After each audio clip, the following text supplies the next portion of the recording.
Hi friends. जैसा कि आप सब लोग अभी देख रहे होंगे कि रसिया और यूक्रेन के बीच में युद्ध हो रहा है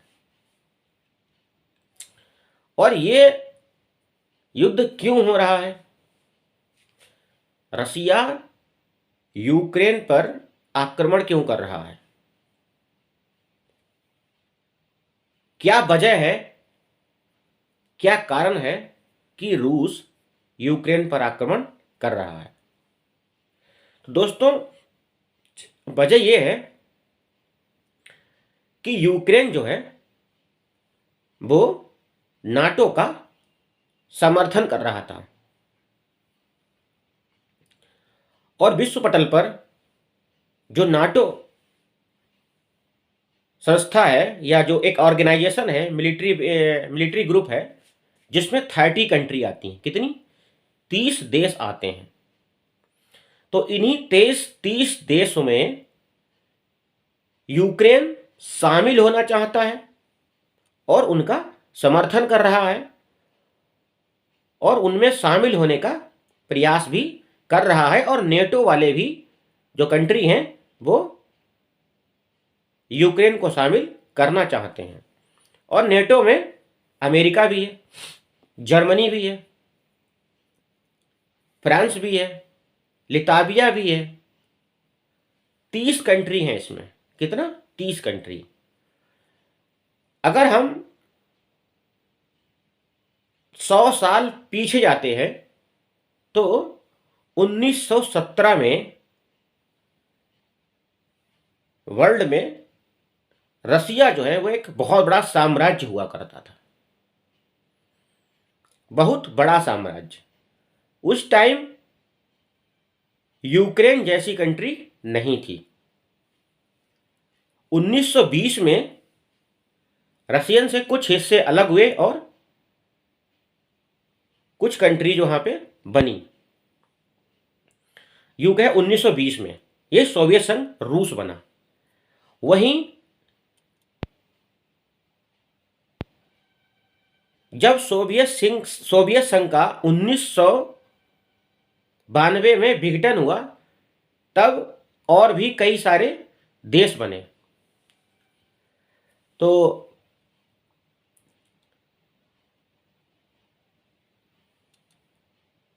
रसिया के जितने भी पड़ोसी कंट्री हैं उनको रसिया जो है अपने अंडर में रखना चाहता है। जो रूस है वो उनको अपने अंडर में रखना चाहता है। तो इनका जो रूस का जो साम्राज्य का जो विघटन हुआ उसमें कई सारे देश बने, छोटे छोटे बहुत देश बने। और उन छोटे छोटे देशों को रूस ने और भी छोटे छोटे देश बना दिए। तो अब यूक्रेन जो है 2008 में नाटो का सदस्य बनना चाहता था। उस टाइम भी रूस ने बहुत ही करारा जवाब दिया था और यूक्रेन को फटकार लगाई थी और उसका ऐतराज जताया था और बहुत प्रेशर बनाया था कि यूक्रेन जो है वो नाटो का सदस्य ना बने, क्योंकि मामला रूस के आंतरिक सुरक्षा का था। अब कोई भी देश नहीं चाहेगा कि उसका पड़ोसी देश दूसरे देशों के साथ मिल जाए और दुश्मन देशों के साथ में मिल जाए। अब यूक्रेन अगर नाटो में मिल जाता है तो रसिया के लिए खतरा बढ़ जाएगा, क्योंकि रूस का बहुत बड़ा जो खतरा है वो नाटो देश के सदस्य हैं वो सभी दुश्मन हैं, शत्रु हैं रूस के। वो रूस को अपना शत्रु मानते हैं। तो यूक्रेन ये सोच रहा है कि हम नाटो में अगर शामिल हो जाएंगे तो हमारी पावर बढ़ जाएगी और जब हम पर कोई भी बड़ा देश हमला करेगा तो नाटो के सदस्य जो हैं वो हमारी मदद करेंगे, हेल्प करेंगे। क्योंकि नाटो में शामिल होने के बाद सारे लोग उनको हेल्प करेंगे जब वो कमज़ोर पड़ता दिखाई देगा युद्ध में। और नाटो क्या है? ये 30 कंट्रीज़ का एक मिलिट्री ग्रुप है। मिलिट्री ग्रुप यूं समझें कि अगर कोई छोटा देश उस पर कोई आक्रमण करता है, बड़ा देश, कोई समस्या होती है और उनकी आंतरिक सुरक्षा डगमगाती है तो वो लोग हेल्प करेंगे, इस तरह का उसमें कुछ प्रावधान या उनकी कोई संधि या समझौता होता है। तो यूक्रेन इसलिए उनके साथ संधि करना चाहता है, समझौता करना चाहता है और वहाँ सदस्यता लेना चाहता है और उसमें शामिल होना चाहता है। ये बात रसिया को बिल्कुल पसंद नहीं है, क्योंकि रसिया के सारे कंट्री जो है वो नाटो के वो सब दुश्मन है। अब होगा क्या, अगर यूक्रेन शामिल हो जाएगा नाटो में तो रसिया तक या यूक्रेन तक दुश्मन देशों की सेना आ जाएंगी और यूक्रेन की धरती, यूक्रेन की जमीन का इस्तेमाल करके वो रूस पर आक्रमण कर सकते हैं। यहां तक हम कहें कि अमेरिका भी रूस पर आक्रमण कर सकता है यूक्रेन की जमीन को यूज करके। बस यही बात रूस को पसंद नहीं है और व्लादिमीर पुतिन जो है अपने देश की आंतरिक सुरक्षा को बनाए रखने के लिए ही रूस को दबाव बना रहे हैं, रूस को नहीं सॉरी यूक्रेन को दबाव बना रहे हैं। और यूक्रेन जो है वो इस बात को मान नहीं रहा है और अपनी जिद पर अड़ा हुआ है और वो रूस के खिलाफ जा रहा है। इससे क्या है, रूस की आंतरिक सुरक्षा को खतरा होगा, इसलिए रसिया ने यूक्रेन को सबक सिखाने के लिए, दबाव बनाने के लिए, झुकाने के लिए उस पर आक्रमण कर रहा है। और यूक्रेन टूटेगा, यूक्रेन बर्बाद हो रहा है और भी बर्बाद हो जाएगा। अब यहां पर यूक्रेन ये सोचता है कि लोग हमारी हेल्प करने आएंगे, कोई नहीं हेल्प करने आएगा। अभी तक जितने भी नाटो के सदस्य थे उन सभी ने कॉन्फ्रेंसिंग के जरिए, वीडियो के जरिए कह दिया कि हम हेल्प करेंगे, मदद करेंगे, लेकिन कोई भी किसी भी देश का सैनिक, यहां तक कि जितने भी नाटो के 30 कंट्रीज हैं, 30 कंट्रीज में कोई भी देश का सैनिक या आर्मी लेकर यूक्रेन में नहीं गया और ना ही रसिया के खिलाफ जमीन पर उतरा है लड़ने के लिए। तो आप यूं कहें कि जब कोई कमजोर होता है, कमजोर देश होता है, तो उसकी हेल्प करने भी कोई बड़ा देश नहीं आता, कोई छोटा देश भी लड़ने के लिए नहीं आता।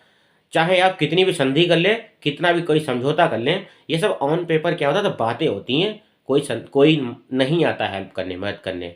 लेकिन वहीं अगर यूक्रेन एक बड़ा देश होता, उसकी आबादी 30-40 करोड़ होती, एक सुपर पावर होता, तो वाकई लोग उसकी हेल्प करने आते।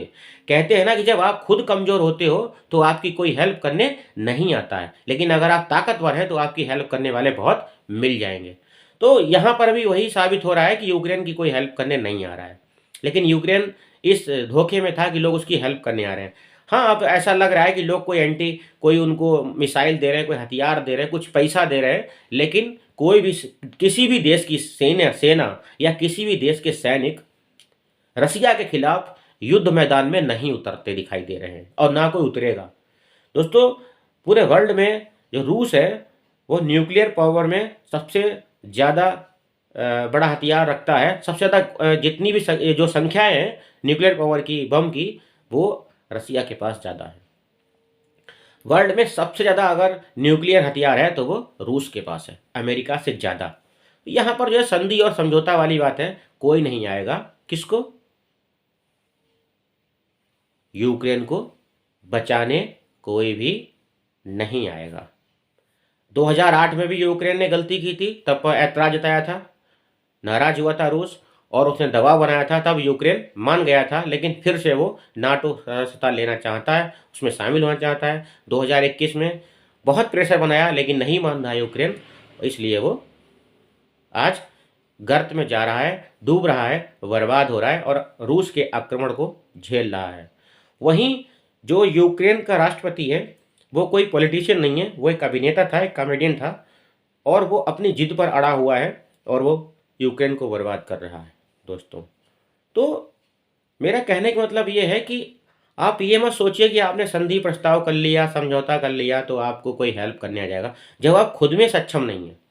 मतलब आप जब खुद में सक्षम नहीं है, आपके खुद में पावर नहीं है, हथियार नहीं है आपके पास लड़ने के लिए, ना ही आपके पास बड़ी सेना है, तो आप ये मत सोचो कि आपको कोई दूसरा कंट्री कोई दूसरी कंट्री आपकी हेल्प करने आ जाएगी। यूक्रेन की हेल्प करने कोई भी कंट्री अभी तक नहीं आई है, दूर दूर तक नहीं आई है। सिर्फ भाषण दे रहे हैं, स्पीच दे रहे हैं, वीडियो कॉन्फ्रेंसिंग कर रहे हैं, वीडियो अपलोड कर रहे हैं, फ़ोन पे बता रहे हैं कि आपकी हेल्प करेंगे, मदद करेंगे, लोग उनको हथियार दे रहे होंगे, लेकिन यूक्रेन के नागरिक कहाँ लड़ रहे हैं, कितने लड़ रहे हैं? है क्या, जो भोग विलास की ज़िंदगी जी रहे होते हैं, विलासिता की ज़िंदगी जी रहे होते हैं और भौतिक वस्तुओं से जिनको प्यार होता है, वो लोग देश छोड़कर जाने लगते हैं। देश के लिए कहाँ लड़ रहे हैं, कितने लड़ रहे हैं, कुछ लड़ लेंगे। तो मेरे कहने का मतलब है यूक्रेन इसलिए भुगत रहा है आज ये दुर्दशा अपनी। अगर यूक्रेन की दुर्दशा हो रही है तो उसके लिए यूक्रेन का जो नायक है जेलेंस्की, जो वहाँ का प्रेसिडेंट है, वो जिम्मेदार है। किसके लिए?